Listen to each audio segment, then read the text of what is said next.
Kilat News Updates. Mga balita ngayon, tagong armas ng NPA nasamsam sa Camarines Norte.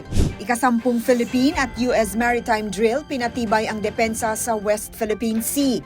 EDSA Rehabilitation sisimulan na sa December 24 ayon sa DPWH. Ako po si Cesar Sorian para ihatid ang mga nangungunang balita sa buong kapuluan. Ngayon, Isang malaking taguan ng armas ng New People's Army o NPA ang nadiskubre ng pinagsanib na puwersa ng 16th Infantry Maglilingkod Battalion ng 2nd Infantry Jungle Fighter Division at 42nd Infantry Tagapagtanggol Battalion, 9th Infantry Spearhead Division, Philippine Army at Police sa liblib na bahagi ng Barangay Exquiban, Labo, Camarines Norte, December 16, Martes.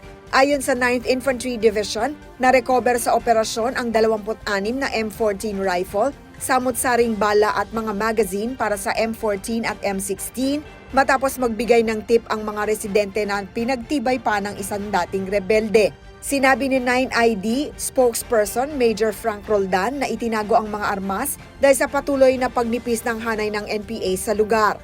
Ayon naman kay 9th ID Commander Major General Aldwin Almase, patunay ang nasabat na armas sa paghina ng kilusan kasunod ng serye ng sagupaan, pagsuko at pagkakaaresto sa mga kasapi.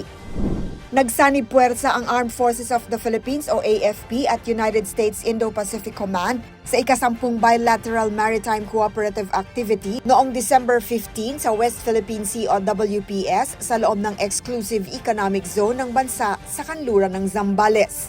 Nagkaroon ng serye ng magkakaugnay na pagsasanay kabilang ang komunikasyon, maritime domain awareness, raid drills, maneuver exercises, low flyby, at visit board, search and seizure operations.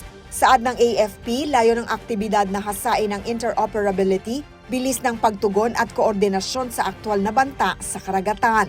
Malinaw ang mensahe ng ehersisyo, handa ang Pilipinas kasama ang mga kaalyado na ipagtanggol ang soberanya, tiyakin ang kalayaan sa paglalayag at panatilihin ang katatagan sa rehiyon.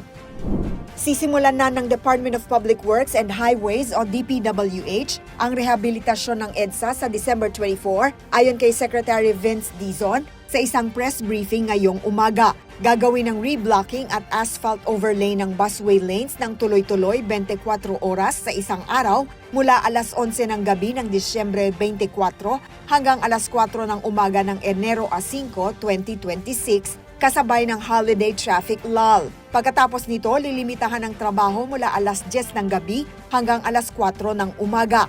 Target ng DPWH na matapos ang buong proyekto sa loob ng 8 buwan, mas maikli kaysa sa naunang 2 taong plano. Hahatiin ang rehabilitasyon sa 2 yugto at may pondong 6 billion pesos. Ayon pa kay Dizon, layo ng hakbang na ayusin ang EDSA nang hindi gaanong naaabala ang publiko. Para sa Kilat News Channel, ako si Rosalyn Sinchonco, nag-uulat. ako po si Cesar Soriano kasama nyo sa bawat pagputo ng balita.